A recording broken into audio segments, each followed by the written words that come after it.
They found my sister. She was a mess, covered in blood, skin rotting off her bones in patches. Turns out this city had birthed a new serial killer, and my sister Mia was the only one who actually managed to crawl away from him alive. The cops were all over me. The killer is definitely coming back to finish the job, they warned. You need to stay glued to her side 24/7. I looked at the detective and asked, how many bodies has this psycho dropped? 9. I let out a cold laugh. 9? And you call that a serial killer? Compared to my track record, that number is a rookie stat. It wouldn't even cover the interest on my ledger. I rushed to the ICU. Mia was still fighting for her life. A few plainclothes detectives were huddled outside, looking grim. When they heard the next of kin was here, the lead investigator walked over to debrief me. But the moment he looked at my face, he froze. Jax, the hell are you doing here? I didn't expect to run into Miller. We were classmates back in the day, before life took us down very different roads. While I was making a name for myself in the gray zones of the underground, Miller, fresh out of the academy, had his eyes on me. He'd been trying to pin a felony on me for years. If that doesn't make us mortal enemies, I don't know what does. I glanced toward the ICU doors. I'm visiting my sister, obviously. Miller's eyes widened. The girl in there, she's your sister? He took a few seconds to process the absurdity of it, but duty called. He sighed and gave me the rundown. The guy who did this to Mia is a high IQ sociopath with antisocial personality disorder. We're throwing everything we have at the manhunt. Since your sister is the only survivor,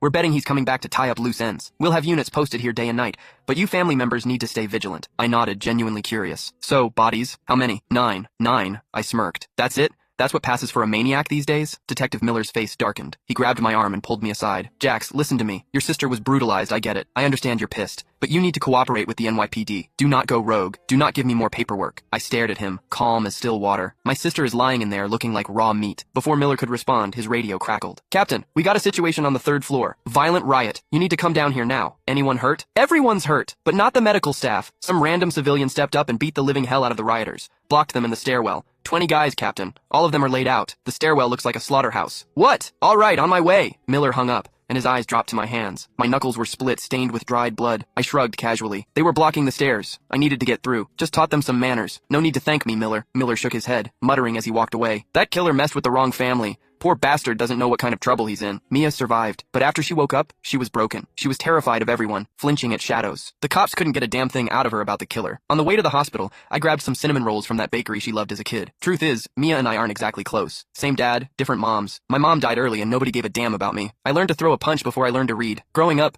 Mia mostly saw me covered in blood after back alley brawls. She's always been terrified of me. Later, my old man and her mom died in a car wreck. Just like that, I became the only family she had left in this godforsaken world. Mia is weird. She's scared of me, but she always wants to see me. Before this happened, she'd call me, timid voice shaking, asking when I'd be done with work so I could come home for dinner. She'd say she learned new recipes. She didn't know I just didn't want to see her. Until now. Ding. The hospital elevator doors slid open, snapping me back to reality. A guy in a black hoodie and a low baseball cap brushed past me, heading out as I walked in. In that split second, the hairs on my neck stood up.